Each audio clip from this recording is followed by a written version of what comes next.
എല്ലാവർക്കും രവിയേട്ടന്റെയും എന്റെയും നമസ്കാരം. ഞങ്ങൾ ഈ കവിതാ പ്രയാണം ഒന്നുകൊണ്ടേയിരിക്കുന്നു. ഇന്നത്തെ കവിത ഏതാണ് രവിയേട്ട? നമ്മള് നിത്യകന്യക. കവി കേരളം മുഴുവൻ അലഞ്ഞു കിടന്ന കവിയാണ്. വീട്ടിലൊരിക്കലും ഇരിക്കാറില്ല.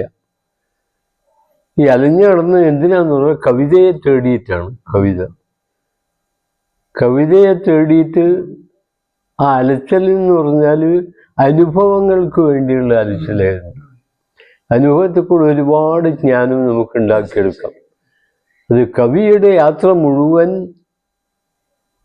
അത്തരത്തിലുള്ള യാത്രകളായിരുന്നു. അത് അദ്ദേഹം കവിതയ്ക്ക് കൊടുത്ത പേര് നിത്യകന്യക എന്നാണ്. നിത്യകന്യക. എല്ലാ ദേവീ രൂപങ്ങളും അദ്ദേഹത്തിന് നിത്യകന്യകയായിരുന്നു. ഒരു തരത്തിൽ പറഞ്ഞാൽ എല്ലാവരും.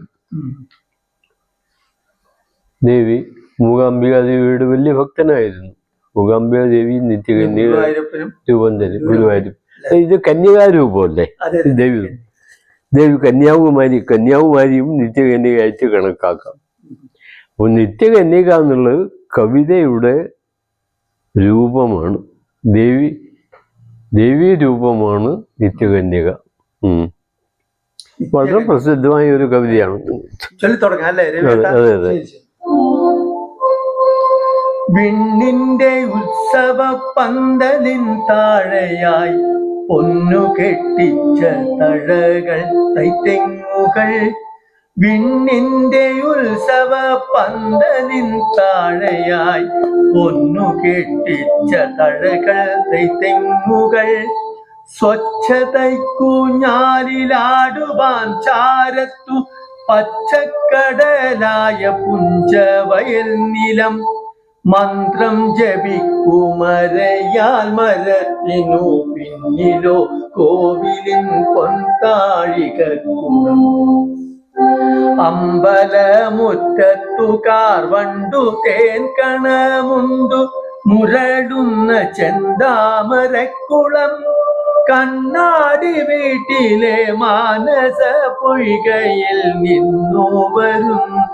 നിന്നു വിരുന്നു വന്നുള്ള ഹംസങ്ങളും. അവിടെ എന്താ അങ്ങനെ? ഹംസങ്ങളും കണ്ണാടി വീട്ടിലെ മാനസ പൊയ്കയിൽ നിന്നു വിരുന്നു വന്നുള്ള ഹംസങ്ങളും. കണ്ണാടി വീട്ടിലെ മാനസ പൊയ്കയിൽ നിന്നു വിരുന്നു വന്നുള്ള ഹംസങ്ങളും. ആനന്ദ തീർത്ഥമുറന്നു നിൽക്കുന്നതാ മാമണി പൊയ്ക തന്നൊത്ത നടുവില. നിത്യപ്രഭാവം പുലർത്തും നവരത്ന നിർമ്മിതമായുള്ളൊരദ്ഭുത മന്ദിരം. മുത്തും പവിഴമാണു ചുവടൊക്കെ പച്ചയും മാണിക്യവും മുകൾ തട്ടിലും. മുത്തും പവിഴവുമാണു ചുവടൊക്കെ പച്ചയും മാണിക്യവും മുകൾ തട്ടിലും. ദേവിയുടെ ആസ്ഥാനം എവിടെയാണെന്ന് പറയാൻ നമ്മൾ എവിടെയാണ് ദേവി? ഇത് ആസ്ഥാനാണ് ഈ പറയുന്നത്. രത്നം കടഞ്ഞുള്ള തൂണുകളൊക്കെയും യത്നാർജിതങ്ങൾ മഹാമണിരാജികൾ. താഴെ നിലയിൽ നിന്നെങ്ങും മുഴങ്ങുന്നു താളലയമൊത്ത മന്ത്രവാദ്യധ്വനി.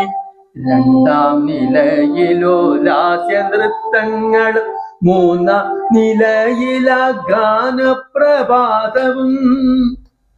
അത് കഴിഞ്ഞാൽ ദേവി വസിക്കുന്ന സ്ഥലം എവിടെയാന്ന് പറയുന്നു. ഓരോ ഭാഗമായിട്ട്. അതെ അതെ. ലോലമാം തന്ത്രി മീട്ടുന്ന വിപഞ്ചിയായി നാലാം നിലയിലോ വിശ്വവിമോഹിനി. നാലാം നിലയിൽ തേനല ചുറ്റുമിളകുന്ന മാണിക്യ വീണ മീട്ടുന്ന മനോഹരി കന്യക. കൂക്കിത്തെളിയും പറവയൊത്ത കൂടു കൂട്ടുന്നതിങ്ങാണുഷ സാന്ധ്യവേളകൾ. അപ്സര സുന്ദരിമാർ ഋതു കന്യകൾ അങ്ങു വന്നു വിരുന്നുണ്ണുമിടയ്ക്കിടെ. തെങ്ങു കവുങ്ങുകൾ പൂങ്കുല ചാർത്തുന്ന മങ്ങാത്ത മാമ്പൂമണമാർന്നു തെന്നലേ. ഇന്ദ്രനീലത്തിൻ മണിത്താലമുണ്ടതിലെണ്ണം പെടാതുള്ള മുല്ലമലരുകൾ തങ്കം മെഴുകും തളത്തിൽ തിളങ്ങുന്നു.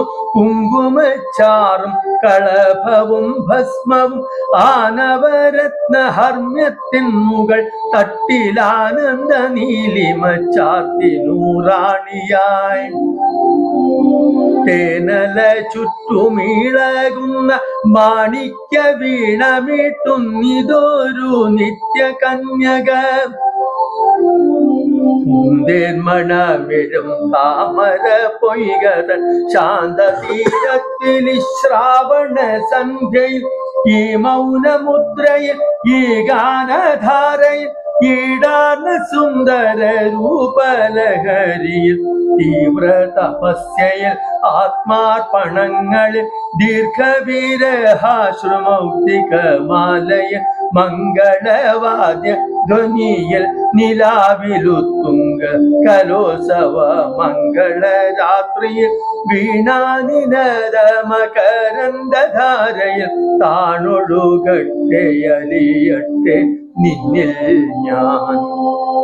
വീണാനിനദ മകരന്ദധാരയിൽ താണൊഴുകട്ടെ അലിയട്ടെ നിന്നിൽ ഞാൻ. ഇതാണ് നിത്യകന്യക എന്ന കവിത അല്ലെ. ഏതായാലും അടുത്ത കവിതയുമായി അടുത്ത പ്രാവശ്യം.